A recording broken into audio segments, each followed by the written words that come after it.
por el grupo de WhatsApp, ahora que estemos todos ahí, les voy a compartir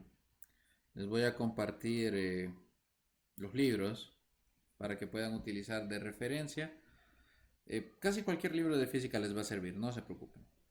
Bien, vamos a seguir avanzando con la presentación. Sepa usted que va a tener que utilizar los dos sistemas de unidades cuando vaya a trabajar afuera. Se va a mover en los dos sistemas, así que es importante que eh, estudiemos las conversiones. Nosotros aquí en la clase vamos a trabajar con el Sistema Internacional de Unidades, metro, kilogramo y segundo. Y bueno, aquí tenemos una explicación. Esta presentación la tienen ustedes de cómo se define el metro. Esta definición ha ido cambiando a medida pasan los años. La más reciente fue la del kilogramo en 2019. Que se deja ya en términos de constantes fundamentales, de la constante de Planck, si no me equivoco. Si usted estudia física, esta constante usted la va a conocer en la clase de física moderna. Y bueno, tenemos también el tiempo, cuya definición va cambiando a medida pasan los años. Y estas son las magnitudes fundamentales del metro, el kilogramo y el segundo. El resto de magnitudes, el resto de unidades se componen a partir de estas. Ok, esta es la parte de los prefijos. Esto es bastante sencillo. Ustedes son de ingeniería. A ver.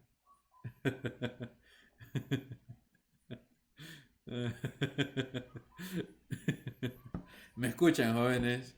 Eh, Vamos a ver, ¿me escuchan ustedes ahora, en este momento? ¿Ustedes me escuchan?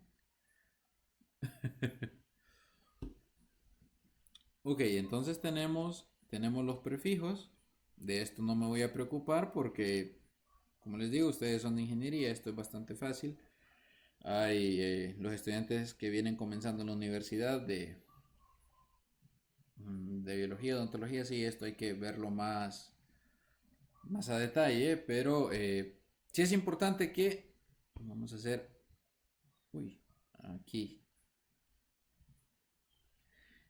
sí es importante que se aprenda de los, de los nanos hasta los mega. Eso sí necesito que lo manejen bien. Eso sí necesito que lo manejen bien. De los nanos hasta los megas. Especialmente en la siguiente clase, que es física 200, que probablemente estén llevando el próximo periodo, lo van a necesitar. Por favor, el pico, el femto, el ato, bueno, usted lo puede ir a leer y lo aprende de alguna manera, pero de los nanos hasta los megas, usted se lo tiene que saber. Mega, tera, mega, giga y tera es fácil porque los discos duros que utilizamos ahora, pues ya estamos hablando de los terabytes. Anteriormente eran gigabytes y mucho más atrás en el tiempo eran discos de megabytes. Entonces eso es más fácil, pero ya con los mili, micro y nano, sí es importante que tenga cuidado, apréndaselos por favor, no vaya a fallar en el examen, en las pruebas, en eso. Al menos no en eso, falla en otra cosa, pero no en eso. Ok,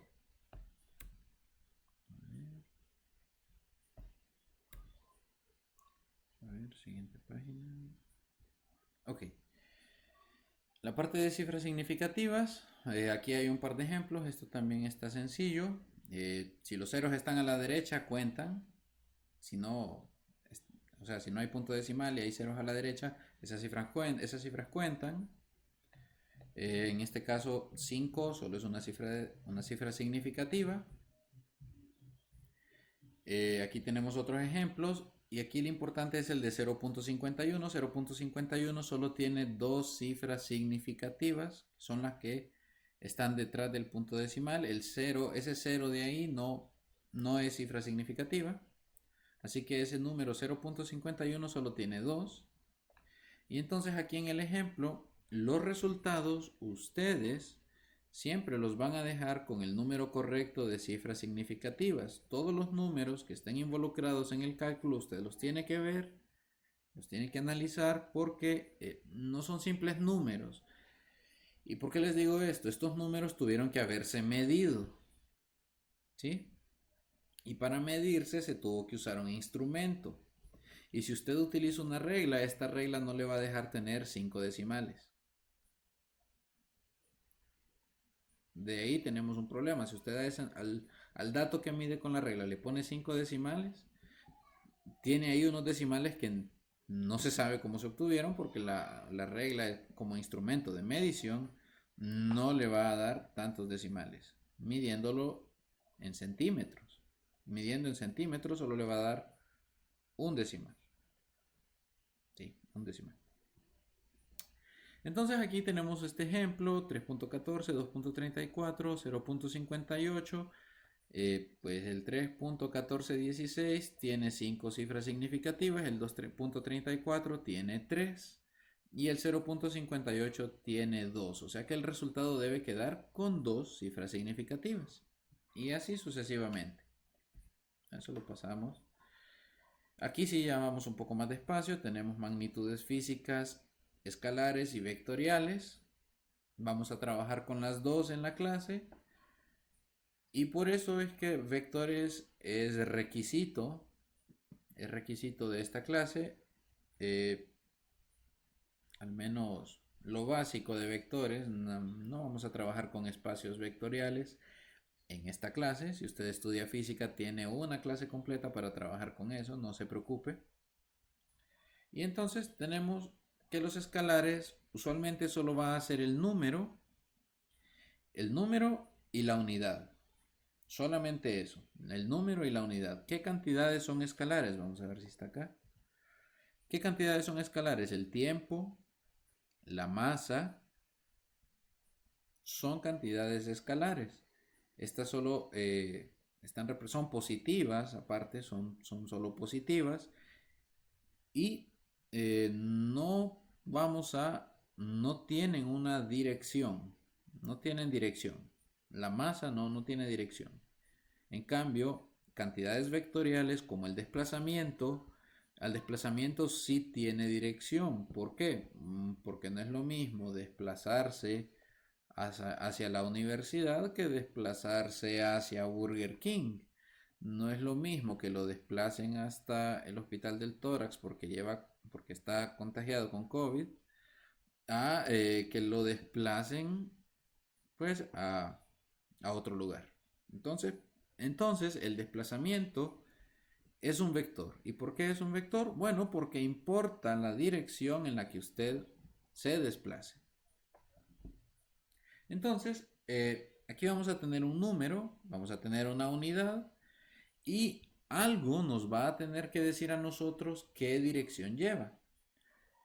Puede ser un ángulo, a veces puede ser incluso un signo, nos puede decir si esto va hacia la derecha o hacia la izquierda, si va hacia arriba o hacia abajo. Entonces, acá tenemos el ejemplo que les daba del desplazamiento. Noten que si van en la misma dirección, pues son iguales. Puede ir en dirección opuesta, puede ir en cualquier dirección. Y al ser un vector, pues siempre que tenga un número que es su magnitud, debe ir acompañado de su dirección. Ya sea que le diga yo 50 pasos al norte, 70 pasos al este, 80 pasos al sur, y ahí está el tesoro. Bueno, esos son vectores porque es el número y la dirección. A ver cómo vamos con esto. Okay. Suma y resta de vectores, el método gráfico. Estudien, ¿no? Tenemos los componentes de un vector. Esto es repaso casi de 111. No, tú no tienes suerte si va para el hospital militar. Eso no pasa tan seguido. Es correcto, no es el mismo desplazamiento. Importa la dirección realmente. Importa la dirección. No es lo mismo desplazarse a la pulpería a reclamar el premio gordo de la lotería que desplazarse de la pulpería a su casa habiendo comprado un número que no va a ganar. No es lo mismo. No es lo mismo. Bien, entonces, un vector tiene componentes. Este caso es un vector en dos dimensiones, X y Y.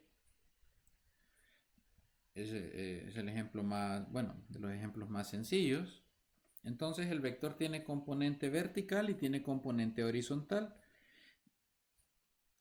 Como está dado el ángulo, si el ángulo se mide desde la horizontal, la componente horizontal la da el coseno del ángulo. Pero si el ángulo estuviera medido respecto a la vertical, aquí, entonces, si el ángulo estuviera medido respecto a la vertical, entonces la componente y estaría dada por el coseno del ángulo. Y la componente horizontal estaría dada por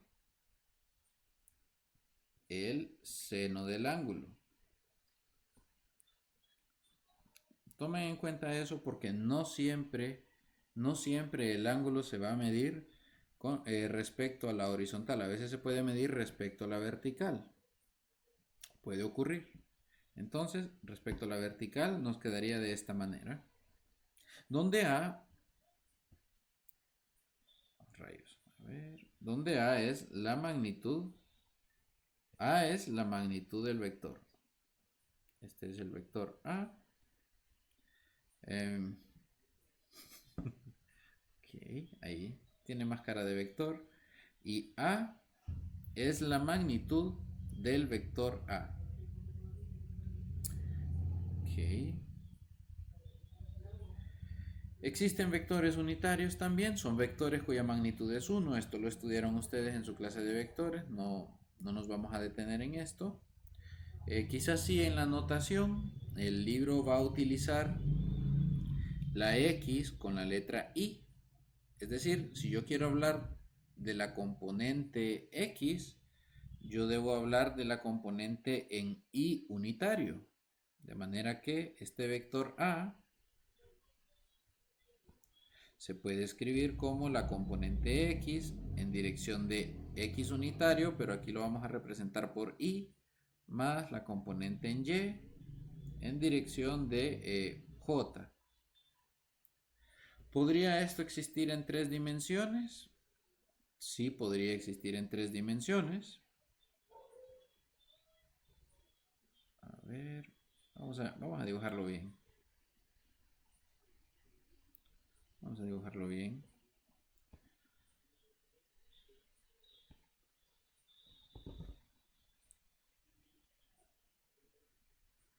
A ver, no comprendo su pregunta, Johnny. ¿Cuándo será que va a cambiar las componentes? Si puede...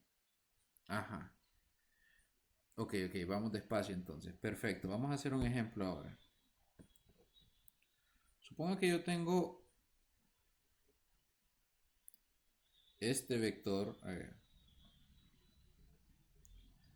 de cuya componente X mide 4, vamos a ponerle 4 metros, y la componente Y de este vector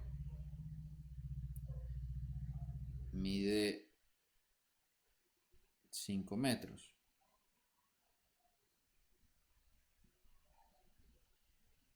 Ahí. Entonces yo quiero encontrar la magnitud de este vector. Lo vamos a hacer exactamente, lo vamos a hacer por Pitágoras.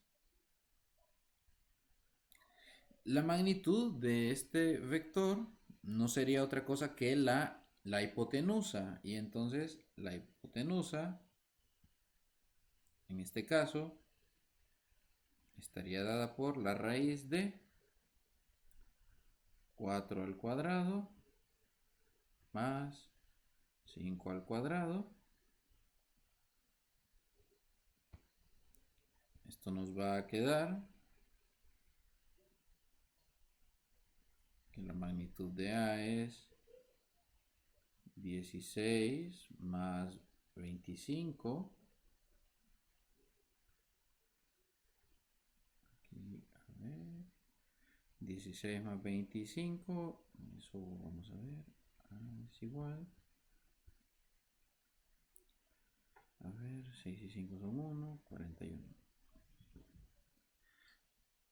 Entonces, para encontrar la magnitud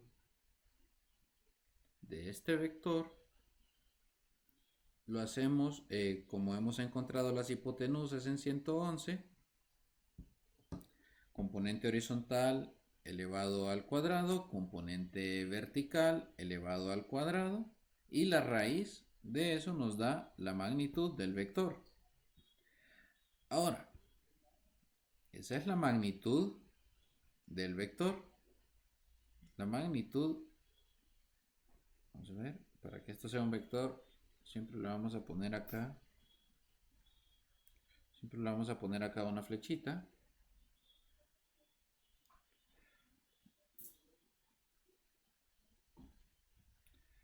Entonces,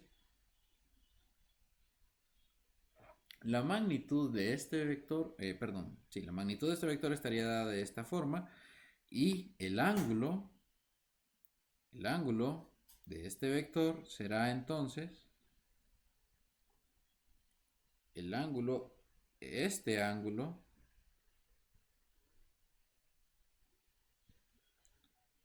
del vector A será la tangente inversa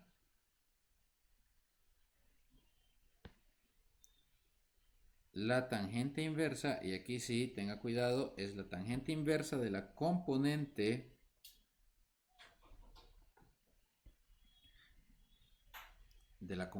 en Y dividido entre la componente en X.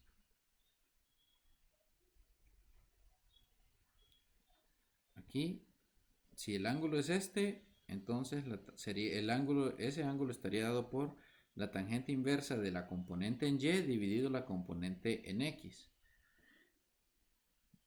Correcto. Yo mencioné que no siempre la componente en Y se va a calcular con el Y. Ajá, ok. Excelente. La componente en Y se va a calcular con el seno del ángulo siempre que el ángulo esté aquí, medido desde la horizontal hacia el vector. Ahí, en ese momento, usted puede calcular la componente Y con el seno del ángulo. Si tenemos el caso anterior,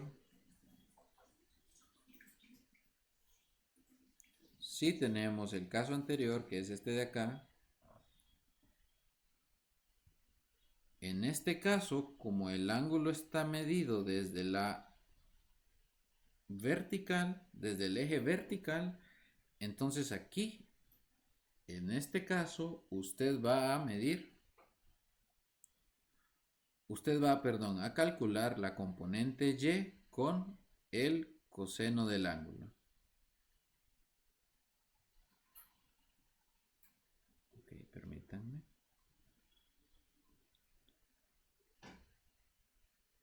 A ver.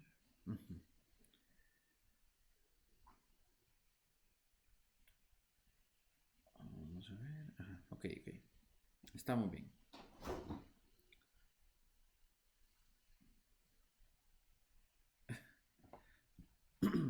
Entonces, en este caso sí, vamos a calcular la componente vertical con el coseno y la horizontal con el seno.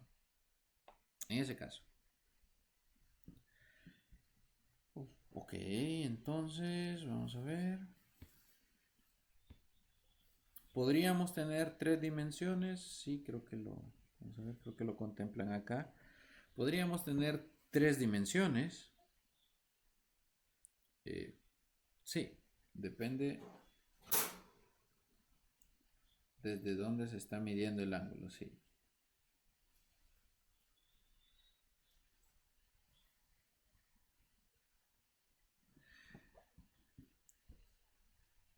Podrían existir en 3 dimensiones, X, Y y Z. probablemente haya uno que otro problema en el que nos va a tocar. Probablemente haya uno que otro problema en el que nos va a tocar hacerlo, trabajar los tres ejes, las tres dimensiones. Pero si usted estudia ingeniería eléctrica o estudia física, esto lo va a trabajar con seguridad en sus clases de electricidad y magnetismo. Con toda seguridad ahí lo va a trabajar. Así que vaya revisándolo, revíselo por su cuenta. Yo le muestro aquí, esto existe. Ya, vamos a ver. Ah, no, pero este sigue siendo dos dimensiones, perdón. Creí que era ya un vector en tres dimensiones. Bueno, no lo menciona, pero un vector en tres dimensiones.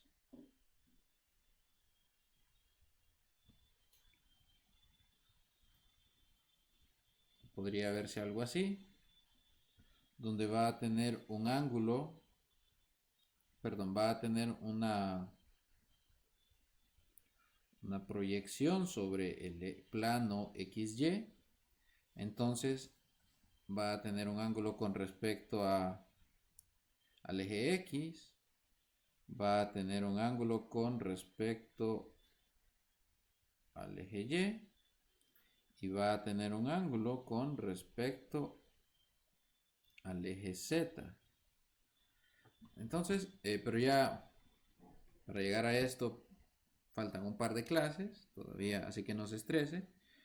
Eh, Solo se los menciono porque para que ustedes vayan sabiendo que eso existe, que su clase de vectores sí es una clase muy importante y que al menos esto lo debe tener claro, ¿sí? Pero lo que relata aquí la presentación es la parte de la suma de vectores. Usted tiene dos vectores de forma cartesiana. La forma cartesiana es en la que usted observa ahí la I y la J. Cuando usted observe las componentes separadas, X y Y, esa es la forma cartesiana. Si usted solo mira la magnitud y el ángulo, eso se llama forma polar. Les voy a pasar un documento de cómo se convierte, cómo se pasa de una a la otra, por si lo necesitan. Y entonces, ¿cómo sumamos dos vectores? Simplemente agarramos componente X con X, componente Y con Y, la sumamos y el resultado, pues, es un nuevo vector. La suma de dos vectores le genera un tercer vector, que es el resultante. Existe el producto de los vectores, en este caso es el producto escalar y le vamos a llamar así porque el producto de dos vectores le genera un escalar, o sea que el resultado de esta operación nos va a generar un número que no tiene ninguna dirección asociada. Un ejemplo de esto es el trabajo. Segundo parcial, segunda unidad. Cuando estemos en la segunda unidad, pues el producto escalar de la fuerza y el desplazamiento nos da como resultado el trabajo. Vamos a ver. Okay. Y aquí está su definición. Se puede definir como la magnitud de el vector A, la magnitud del vector B y el coseno del ángulo que hay entre el vector A y el vector B. Tiene sus particularidades, entonces si usted hace el producto de dos vectores que van alineados, suponga que los dos van en el eje X, eso le da 1. Y si los vectores son perpendiculares, sus direcciones son perpendiculares, ese producto escalar da 0. Y en general, el producto escalar se escribe de esta forma. Se agrupan las componentes de uno con las componentes del otro y se hacen los respectivos productos. Está el producto vectorial.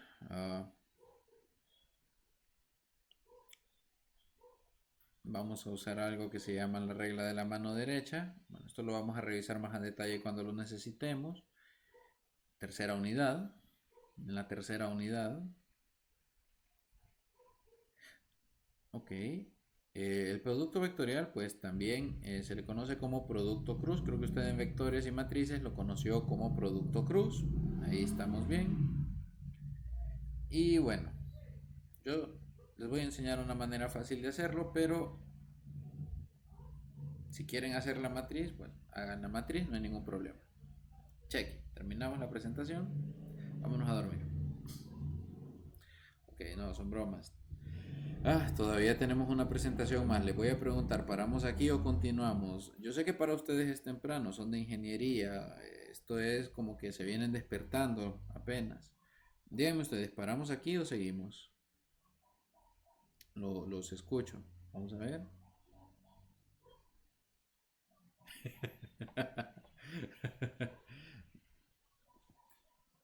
Excelente. Esto lo voy a completar con material en el campus virtual. Aparte de este video, voy a empezar a subir más material. No lo he subido porque igual no lo iban a ver todavía. Pero ya que estuvimos acá, pero que no, en esta computadora no tengo instalado ni Spotify. Bueno, vamos a ver. Vamos a ver. Entonces, bueno, ya ustedes dos me dicen que siga, yo sigo. Vamos acá.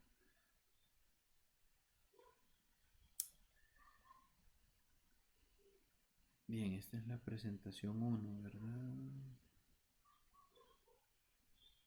Ujú.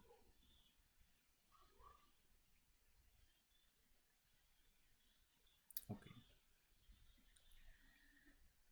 Bien, esta presentación es bastante técnica.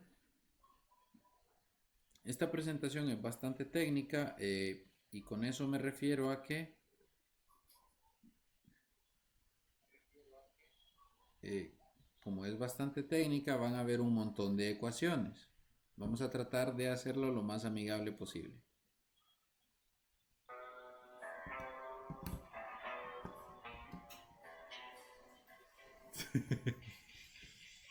Ok, entonces vamos a hablar sobre el movimiento rectilíneo. Es la primera manera en la que se mueven las cosas que nosotros vamos a estudiar.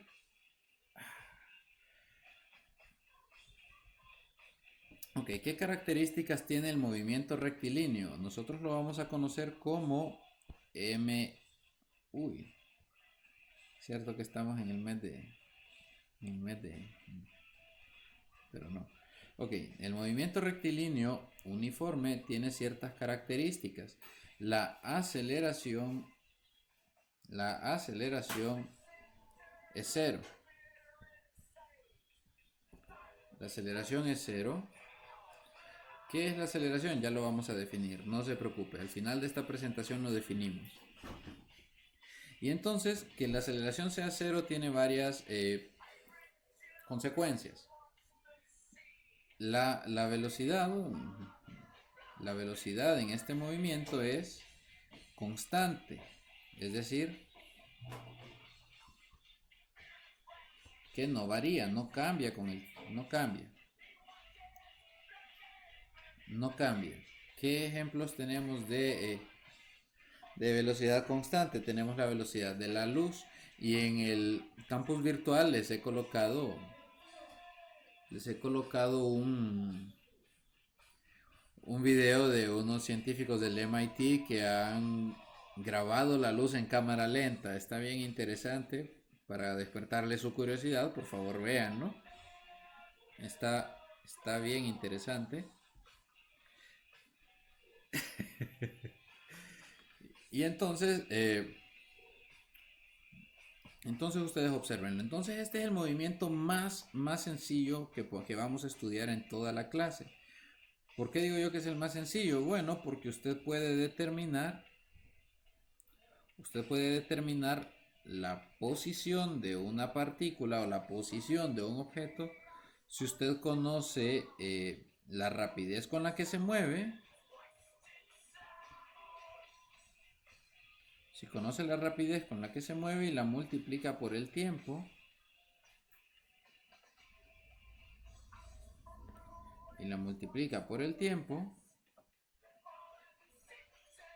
usted puede entonces saber dónde está ubicada.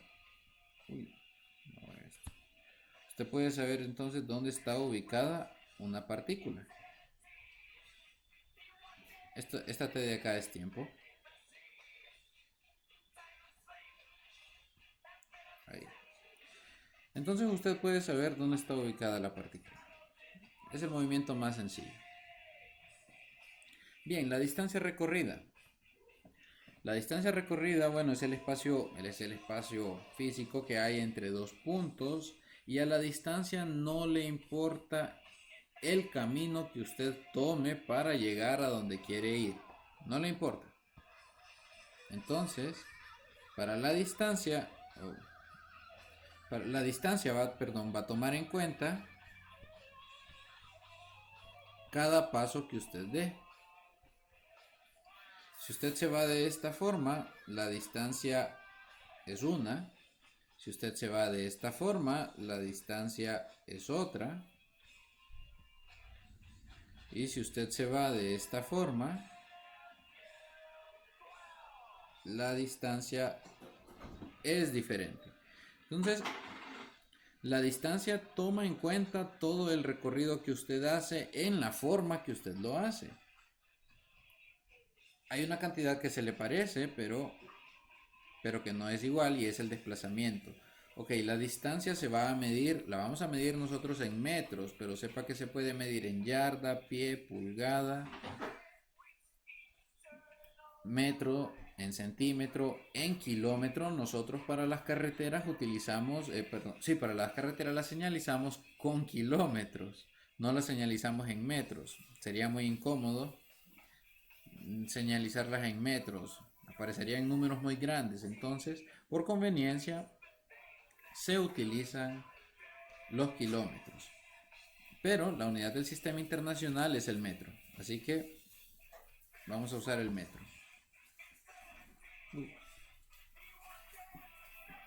Ahí, lo siento. Ok, vamos a la siguiente. Tenemos el desplazamiento. El desplazamiento es un vector, y un vector no tiene curvas. Un vector se mueve del punto A al punto B en línea recta, y entonces ahí no vamos a negociar nada. El vector simplemente se va a ir del punto A al punto B, no le importa si hay montañas, no le importa si no hay carretera, el vector va de A a B en línea recta. Entonces está el desplazamiento. El desplazamiento también se mide en metros, también se mide en pies, se puede medir en pulgadas. Y entonces ya el desplazamiento tiene dirección. No es lo mismo ir de A a B que ir de B a A. Esto ya pues lo discutimos hace una media hora. ¿Y cómo puede calcular usted el desplazamiento? Bueno, posición 2 menos posición 1. Usted sabe dónde termina, sabe dónde inicia, hace la resta de esas dos posiciones y obtiene el desplazamiento. ¿Qué pasa si usted hace una trayectoria circular? Pues que su posición 1 es igual a su posición 2, y entonces el desplazamiento, que es x2 menos x1, su desplazamiento se le hace 0. Para esto, cuando usted hace un movimiento, no necesariamente tiene que ser circular, con tal usted termine en el mismo lugar que empezó, ya ese desplazamiento se hace 0.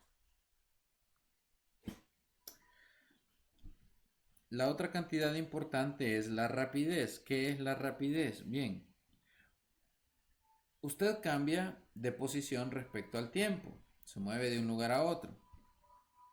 Entonces la rapidez viene a tomar en cuenta cuánto tiempo le tomó a usted moverse de la posición 1 a la posición 2, y por eso se definió como la distancia entre el tiempo.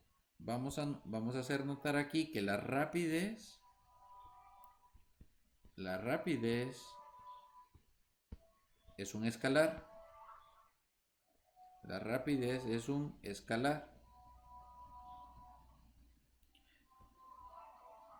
Entonces, la rapidez es un escalar, de manera que no tiene dirección. Y cuando usted dice voy a 60 kilómetros por hora, bueno, eso es rapidez. Eso es rapidez. Lo siento. Vamos a ver, aquí. Aparece un delta t porque siempre tomamos que es un tiempo inicial y un tiempo final, pero en la práctica el tiempo inicial usted siempre lo va a hacer cero para la mayoría de los ejercicios, así que no hay problema. Tenemos velocidad media, y aquí sí, velocidad media ya estamos hablando de un vector. Esto es un vector. Y si ustedes se fijan, como es un vector,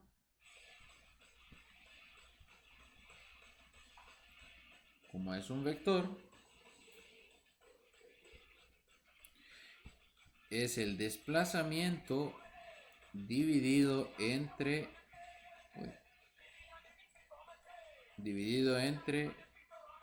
el tiempo. Desplazamiento entre tiempo, eso es la velocidad. De manera que si el desplazamiento es cero, es decir, si yo voy de Tegucigalpa a San Pedro y luego regreso a Tegucigalpa, mi desplazamiento fue cero. Si yo quisiera calcular la velocidad con la que me desplacé, esa velocidad va a ser cero también porque el desplazamiento fue cero. Cosa diferente a que si yo lo hago con la rapidez, porque ahí ya utilizo la distancia recorrida. Entonces ya usted toma la distancia recorrida desde aquí a San Pedro y de regreso, lo divide entre el tiempo que eso tomó, probablemente unas 8 horas, y ya obtiene una rapidez. Pero la velocidad sería cero. Para algunos ejercicios eso va a ser importante. Y bien, entonces la velocidad se calcula, aquí la estamos calculando entre dos puntos. Esta de aquí es una velocidad promedio. Es una velocidad promedio. Estamos sacando una velocidad promedio. Pero si usted va acortando los tiempos, puede obtener una velocidad instantánea. Y la velocidad instantánea es la pendiente de esta curva. Y bueno, eso que les acabo de mencionar, el límite de la velocidad cuando el tiempo se acerca a cero, eso se puede escribir como una derivada. Entonces, y aquí es donde usted empieza a utilizar las clases de cálculo, la velocidad, usted la puede, aquí, la velocidad instantánea, usted la puede calcular como la derivada de la posición con respecto del tiempo.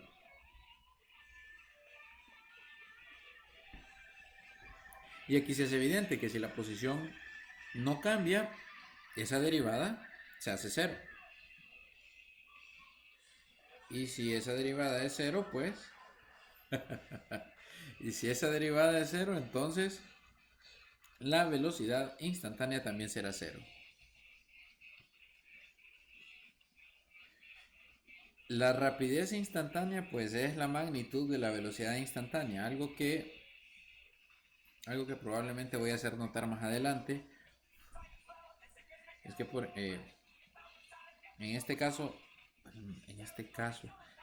lo están diciendo porque asumieron que la trayectoria fue en línea recta y que usted no empezó en el mismo lugar que terminó, no terminó en el mismo lugar en que empezó. En ese caso sí, la rapidez instantánea puede ser la magnitud de la velocidad instantánea y porque se fue en línea recta. Siempre que el desplazamiento sea igual a la distancia, podemos afirmar que la rapidez es la magnitud de la velocidad. Hay que tener cuidado ahí con eso. Bien, ahora sí, llegamos a la aceleración, lo que define que este movimiento fuera uniforme. Resulta ser entonces que la aceleración es el cambio de la de la velocidad con respecto al tiempo. Pero como nosotros estábamos hablando de movimiento, creo que eso era en el otro archivo, estábamos hablando de movimiento rectilíneo uniforme, la aceleración era cero. Entonces cuando hablábamos de MRU, aceleración igual cero. Pero, ¿qué pasa cuando la aceleración ya no es cero? Ya entonces hablamos de un movimiento que es rectilíneo uniformemente acelerado. Entonces este movimiento acelerado se caracteriza porque el valor de la aceleración ya es constante. Es un número, siempre es un número, pero diferente de cero. Aceleración constante.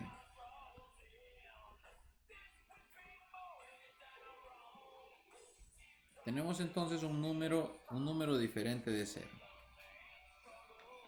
¿Y cómo se define la aceleración? Bueno, la aceleración es el cambio de la rapidez con respecto al tiempo. Esto ocurre, por ejemplo, cuando usted acelera un vehículo. Bueno, los que saben manejar me comprenderán. Usted pisa el acelerador y siente el cambio de la rapidez. Pasa de 0 a 100 en 13 segundos, como el Tesla. O pasa de 0 a 60 en 5.5 segundos, como un auto deportivo. Entonces la aceleración está relacionada con este cambio de la velocidad. De nuevo, existe la aceleración instantánea, es decir, si tomamos el límite de la aceleración media cuando la diferencia de tiempos tiende a ser cero, entonces obtenemos la aceleración instantánea, que es, vamos a ver aquí, vamos con cuidado. Cuando aparecen estas derivadas ya quiero ir más despacio porque ustedes recién pasaron cálculo. Entonces,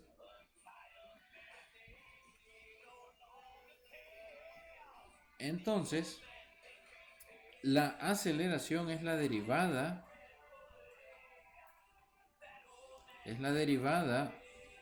de la velocidad con respecto al tiempo, pero a su vez nosotros ya habíamos definido que la velocidad era la derivada de la posición con respecto al tiempo.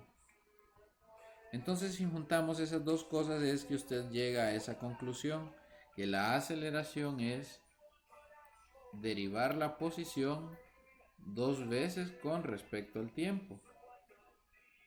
Si usted deriva dos veces la posición con respecto al tiempo, entonces obtiene la aceleración. Y entonces acá tenemos ya el movimiento con aceleración constante, donde Vx es la velocidad final y V sub 0 es la velocidad inicial. Aquí están asumiendo que el tiempo inicial siempre es 0, no necesariamente, pero por simplificar las ecuaciones podemos asumir que este tiempo siempre va a ser 0 y estaría bien. Deja de dar clase y nos ponemos a escuchar música.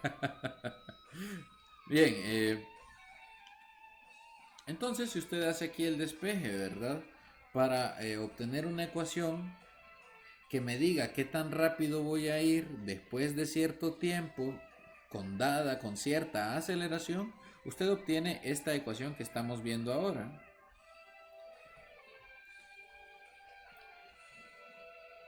Y bueno, aquí vamos a retomar las ecuaciones que habíamos obtenido anteriormente. Podemos decir entonces que la velocidad media, esto ya lo habíamos obtenido, es la posición final menos la inicial, que esto era el desplazamiento dividido entre el tiempo. Pero, como es la velocidad promedio, también se puede calcular como el promedio de las velocidades y de ahí surge esta ecuación con el número 2. Entonces tenemos velocidad final más la inicial dividido 2. El promedio de las velocidades le da la velocidad media. No hay nada nuevo ahí. Ahí vamos. No hay nada nuevo ahí. Entonces usted puede igualar estas dos ecuaciones y con una álgebra sencilla, como dicen todos los libros de texto, usted llega a esa ecuación de ahí. Bueno, no es nada que usted no pueda hacer, pero vamos a hacerlo porque a mí me costó verlo también cuando estudiaba. Y entonces usted tiene esto.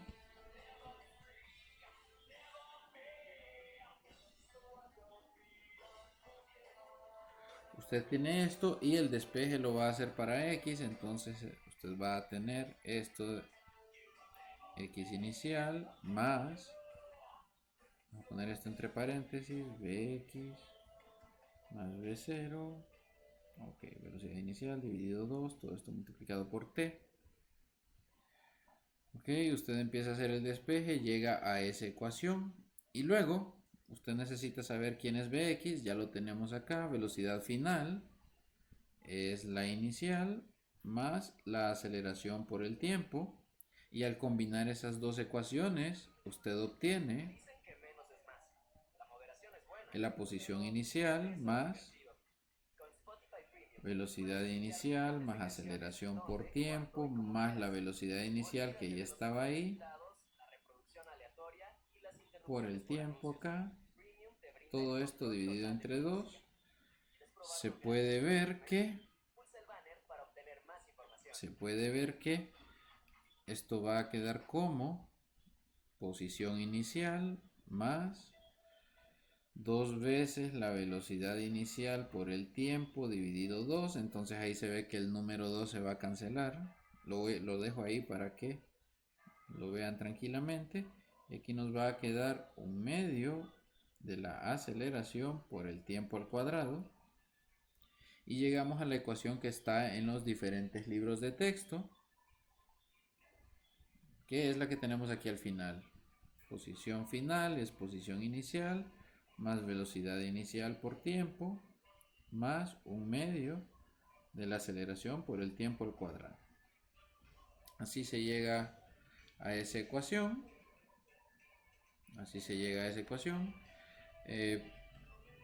Nada complicado, ustedes pueden hacerlo tranquilamente.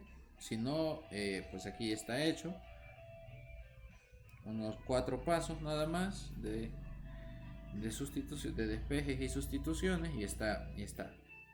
Esta ecuación entonces la vamos a utilizar para un objeto que se mueve con una aceleración, pero esta aceleración tiene dos condiciones. Uno, que no sea cero. Bueno, si se hace cero esto, obtenemos la expresión anterior. Pero bueno, una de las condiciones es que esta aceleración no sea cero y que sea constante, o sea, que no sea que no cambie esta aceleración respecto al tiempo. Esa sería la condición.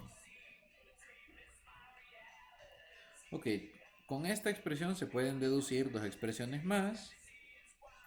Una expresión para la cual no aparece el tiempo. Omito la deducción por razones de tiempo. Tomen en cuenta la ecuación que está encerrada ahí en rojo. Es con lo que ustedes van a trabajar. Ya les voy a decir por qué no me voy a detener en esta parte. Entonces, esta expresión en rojo se va a utilizar cuando usted no conoce el tiempo. Si usted no tiene como dato el tiempo, no lo pudo medir o no lo tiene en el ejercicio, simplemente usted usa esa ecuación. Ahora, si usted desconoce, si usted no conoce la aceleración, pero tiene los demás datos, es posible que usted resuelva un problema utilizando pues esta ecuación de acá, que es una ecuación donde no aparece la aceleración del objeto. El objeto está acelerando, pero si usted no conoce esa aceleración, usted puede resolver un problema utilizando esta ecuación.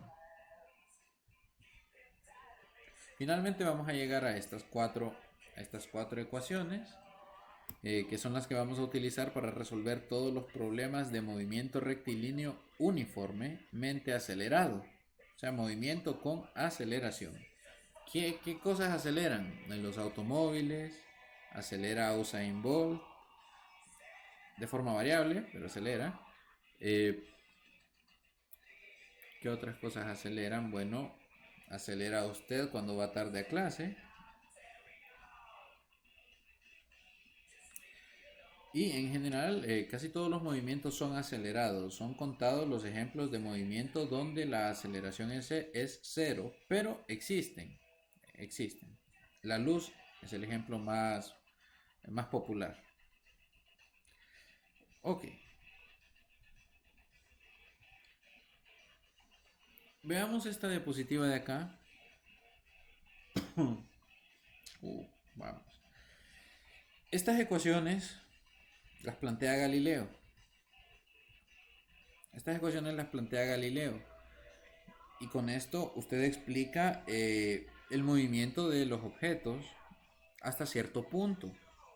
Lo de Galileo es interesante porque él es quien plantea que en caída libre todos los objetos que van hacia el suelo caen con la misma aceleración independientemente de la masa. Y esta afirmación, bueno, yo le subí un video al respecto, está en el campus virtual, ustedes lo pueden ver. Está en el campus virtual, son unas plumas que se observa cómo llegan al suelo al mismo tiempo que una bola de boliche. Entonces es uno de los videos más interesantes porque es la cámara de vacío más grande que yo conozco al menos, sino que del mundo al menos que yo conozco. Y una cámara de vacío es una cámara a la cual usted extrae el aire, ¿sí? O sea que literalmente deja vacío, como su nombre lo indica. A ver, entonces estas ecuaciones nos van a describir el movimiento de un objeto, pero como estamos hablando de X, estamos hablando de un movimiento horizontal. Y aquí pues una forma de cómo se obtienen estas expresiones por integración. Verán, el cálculo no existía en los tiempos de Galileo. Fue hasta la llegada de Newton. Y también hay un alemán, que en este momento no recuerdo el nombre. Llegan por métodos diferentes a los mismos resultados y eso termina con la invención del cálculo. Y con la invención del cálculo me refiero a las derivadas y a las integrales. Entonces, el trabajo de Newton viene a ser importante porque lo que él plantea, con lo que él plantea, ya, por integración, él obtiene las ecuaciones de Galileo. ¿Sí? Entonces, esto, bueno, es importante porque... Entonces, esto es importante porque de lo planteado por Newton no quiere decir que Galileo estaba equivocado, sino que lo que plantea Newton es todavía más general que lo que plantea Galileo. Y entonces se obtienen las ecuaciones de la cinemática a partir de la segunda ley de Newton. Se pueden obtener. Y más o menos sería así por integración. Bueno, aparecen acá las ecuaciones. Si usted integra la ecuación de la velocidad, obtiene la posición. Y si usted deriva la posición, pues obtiene la ecuación de la velocidad.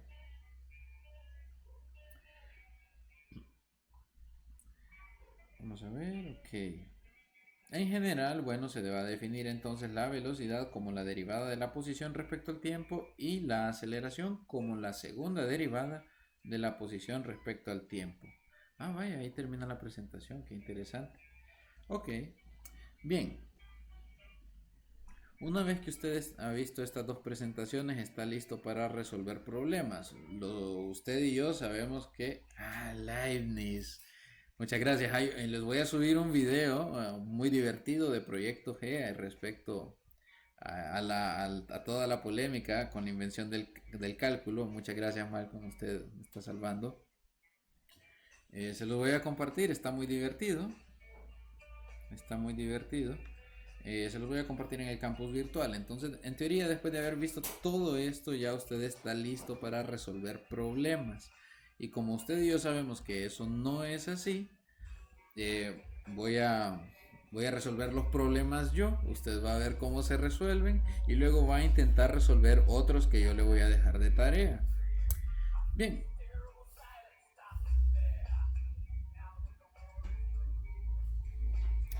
bien, voy a cerrar acá la transmisión. Al menos esta primera sesión se supone que era introductoria. No se suponía que nos metiéramos de lleno ya en la clase. Espero que haya sido de su agrado. Voy a revisar el grupo de... voy- Perdón, voy a revisar el grupo de WhatsApp para... Voy a revisar el grupo de WhatsApp para ver qué está sucediendo por allá. Y les empiezo a compartir el material a partir de mañana a la noche. Si ustedes gustan, nos reunimos la otra semana jueves y viernes, o miércoles, jueves y viernes, o martes, miércoles, jueves y viernes. No, no, eso no, no me dan permiso. Entonces jueves y viernes nos podemos ver.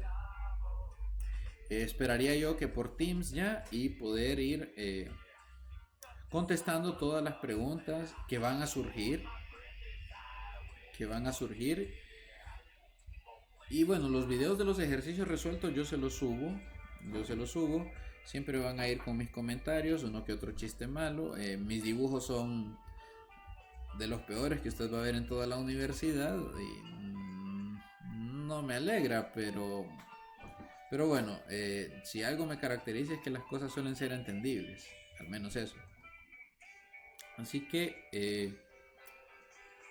bueno, me despido de ustedes, jóvenes. Si no tienen preguntas, yo no tengo respuestas. Ah, excelente. Ok, ya me agregaron al grupo de WhatsApp, aquí lo estoy viendo, ¿no? Estamos bien. Eh, hagan sus consultas, no se preocupen. Ah, todos los días tampoco. Bueno, vamos a pensarlo realmente, todos los días. Bien, yo no suelo dejar, miren, yo no suelo dejar mucha tarea, no, no soy así de esos profesores que cansan. Eh, yo les voy a dar la tarea por adelantada. Bueno, al mismo tiempo que yo suba los ejercicios, ahí subo las tareas. El, la- el acumulativo. Bueno, el acumulativo lo vamos a evaluar con problemas, con análisis de videos. Tengo un par de videos interesantes para los cuales eh, podemos aplicar lo que estamos estudiando. Uno de ellos es de un tipo allá por 2012 o 2014 que fue patrocinado por Red Bull y se tiró eh, desde 30.000 pies sobre el suelo para tratar de para tratar de viajar a una velocidad mayor que la del sonido. Lo logró y entonces se puede hacer el cálculo teórico de dónde se esperaba que fuera superada la rapidez del sonido. Y como en el video aparece el tiempo y aparece la altura, nosotros podemos comparar el resultado teórico con el resultado práctico. Esa va a ser una tarea. Esa va a ser una tarea. Pero voy a conseguirles el video primero. Eh, Problemitas así, resúmenes. Pero no soy de dejar mucha tarea. Yo prefiero que ustedes estudien y me hagan preguntas. Las tareas hay que dejarlas efectivamente porque tienen un valor. Pero mis tareas son sencillas. Lo que sí es que usted tiene más obligación de estudiar y de hacer preguntas. Porque como yo no le voy a dejar tanta tarea, entonces la responsabilidad recae sobre usted. Eh, a mí me gusta estudiar un poco más las aplicaciones. Eh, bueno, el área de la física que yo tomé es más práctica, no es tan teórica. Eso decepciona a muchos físicos jóvenes que quieren resolver los misterios del universo y que les atrae la física de partículas, les atrae la teoría de cuerdas, les atrae la astrofísica, ya son áreas más teóricas. Bueno, a mí me gusta que si bien también es teórico, hay mucho para investigar ahí, me gusta la parte un poco más aplicada de la física. Ok, entonces en cuanto a las tareas, pues sería eso. ¿Otra consulta?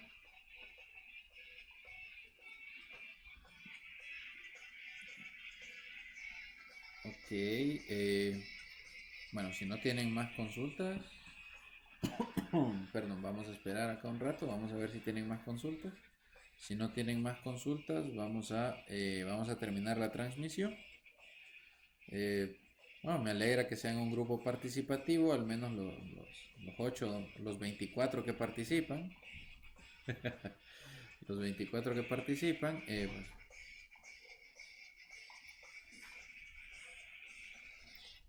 vamos a ver, iba a agarrar algo más de los primeros álbumes de Metallica, pero Master of Puppets fue el primero que salió. Así que... Ah, vaya, menos mal, me alegra, me alegra.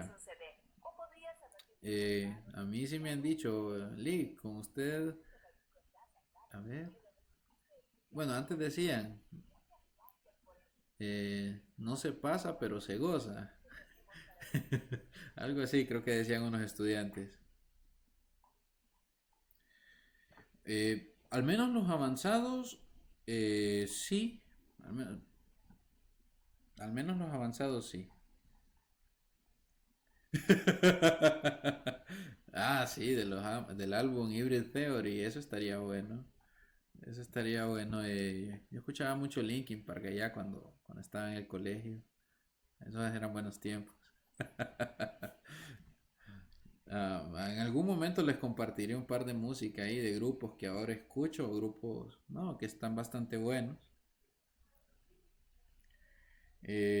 Bueno, no voy a seguir alargando el directo, jóvenes, ya Twitch no me va a pagar por esto. Les agradezco la participación de nuevo. Nos veremos entonces. Vamos a pensar eso de vernos todos los días, pero con seguridad la próxima semana que tenemos la primera evaluación, vamos a vernos más. Vamos a vernos más, ¿sí?